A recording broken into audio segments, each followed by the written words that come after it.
Benjamin Franklin once observed that those who would trade their liberties for security will wind up losing both. James Madison stated that no nation can preserve freedom in the midst of perpetual warfare. Few can question that America's founding fathers epitomized true conservatism. There is something seriously wrong in America today precisely because the elites from both political parties have forgotten about Franklin and Madison and ignored their wise counsel.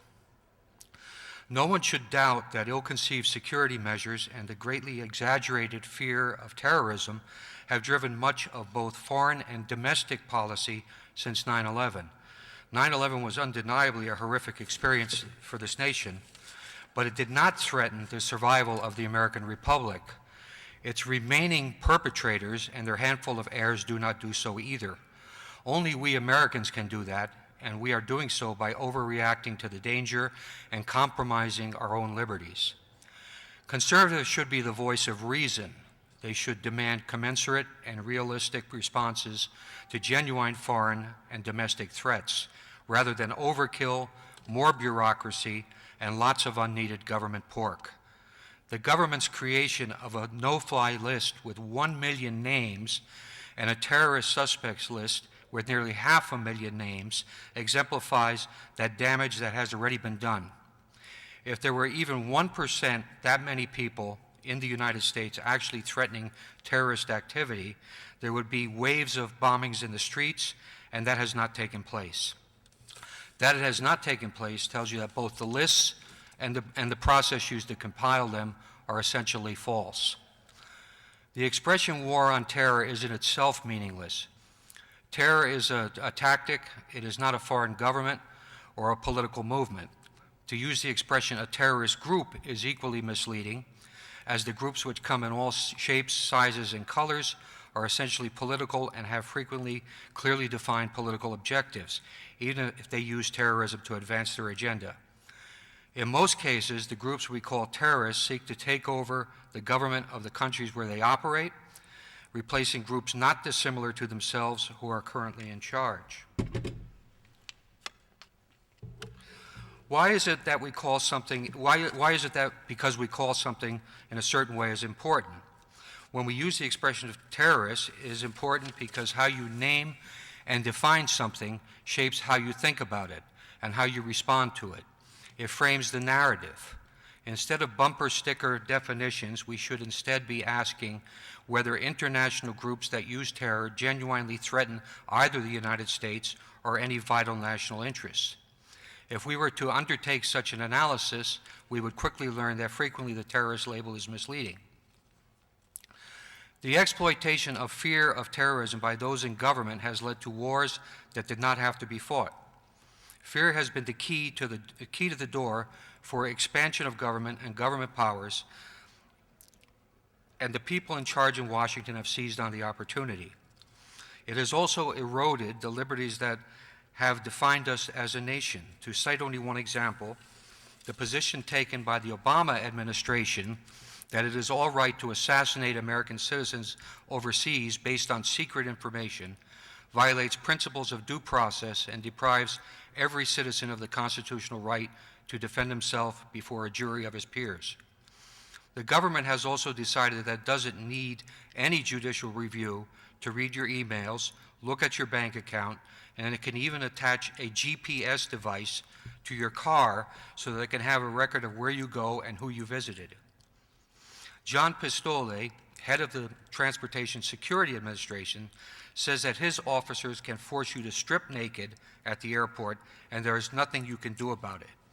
If you object and try to leave, you can be arrested, fined, and imprisoned. Government is currently twice as big and twice as expensive as it was in 2001. The federal deficit has grown nearly fivefold during that time. And this is all because America's leaders, who viewed the world in terms of institutions and power, looked at the terrorist tactic and drew all the wrong conclusions, namely that those we call terrorists hated the United States for no rational reason, and that there was a military solution that could be imposed to make the terrorists go away. The Washington elite confused America's ability to field a large army with something we call policy. in this case foreign policy, not understanding that using the military is a failure of foreign policy, not an alternative to it. The same officials and politicians also created a vast and ineffective Homeland Security bureaucracy, the domestic equivalent of an interventionist foreign policy. This has stripped many Americans of their fundamental liberties here at home. Predictably, the international situation has become even more unstable as a result of the enormous expansion of the security state. When meddling in the affairs of others began to produce bad results, the solution was more meddling, most recently in Libya, Syria, and Yemen, never looking at the intervention itself as a possible source of the instability and the terrorism. Some of the numbers behind what has happened should appall every true conservative. The United States now spends nearly $1 trillion every year on the military, homeland security, and intelligence. Much of the money is borrowed from China. If one assumes that there is something like 500 active terrorists in the world who are actually ready, willing, and able to attack the American mainland, and there are likely less than that, it works out to something like $2 billion per terrorist per year. Fear of terrorism drives growth in government and has led to involvement in multiple little wars and some bigger ones as well. Subsequent exercises in nation building, all of which have been unconstitutional and none of which have turned out well, have also raised the bill. The so-called global war on terror, now referred to as overseas contingency operations, is without end and without limits and has made the U.S. hated and feared in most of the world, not respected. It has even made American citizens potential targets of their own government without any recourse to the protections afforded by the Constitution. And America's war against the world did not have to happen.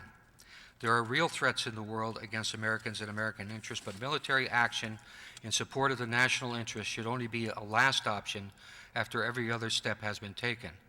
Whenever I hear the expression American exceptionalism, I cringe because for the Bachmans and Perrys, that means it's okay to drop bombs on people because we know that we're good folks and we suspect that the folks we're bombing are not.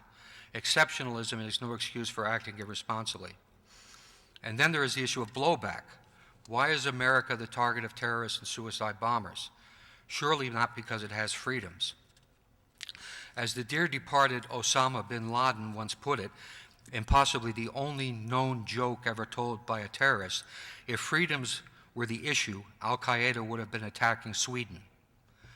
Ron Paul, former CIA bin Laden task force head Michael Schur, and numerous others have noted that America has become a target because it is involved militarily in so many countries, meddling in other people's business. As they put it, they are over here because we are over there. Above all, the American people should watch the money. It is fashionable to blame the Republican Party for many of our ills, but the war party in the United States is truly bipartisan. It is driven both by the lust for power and the good old-fashioned profit motive. The current push to attack Iran has more Democrats behind it than Republicans, and it is fully supported by a media that has been characterized as being largely liberal, but which really shares the collectivist viewpoint and interests of the Washington elite. War is big business, and it produces money and jobs for a lot of people, ranging from think tanks to defense contractors to congressmen and senior government officials who are looking for a nice income supplement when they retire. The American people must demand a change in that dynamic. Into the early 50s, it was still possible for a traditional conservative Republican like Russell Kirk or Robert Taft to object to America's growing global role without being labeled as isolationist or being ostracized by one's own party. That changed as war became an engine driving the economy, with a bit of pork sweetening the deal in every congressional district. Today, one might argue that weapons are the only thing that the United States produces for which there is a worldwide demand. That is not only sad, it has been the undoing of the American Republic. In short, real conservatives who believe in small government, fiscal responsibility, a rational foreign policy based on national interest, and non-involvement in other people's quarrels should never support global wars on terror or global wars on anything. They should reject completely the insidious and absurd notion that Washington can intervene all over the world and not raise taxes to pay for the costs, handing our security over to the Chinese lenders and bankrupting our children and grandchildren. Some in Washington have already seen the folly of our present course and are speaking out. Quote, "The moral and constitutional obligation of our representatives in Washington are to protect our liberty, not coddle the world, precipitating no-win wars while bringing bankruptcy and economic turmoil to our people." Ron Paul said that in 2008, and it should be our rallying cry for 2012 to achieve a constitutionally based foreign and defense policy that truly benefits the American people. Thank you.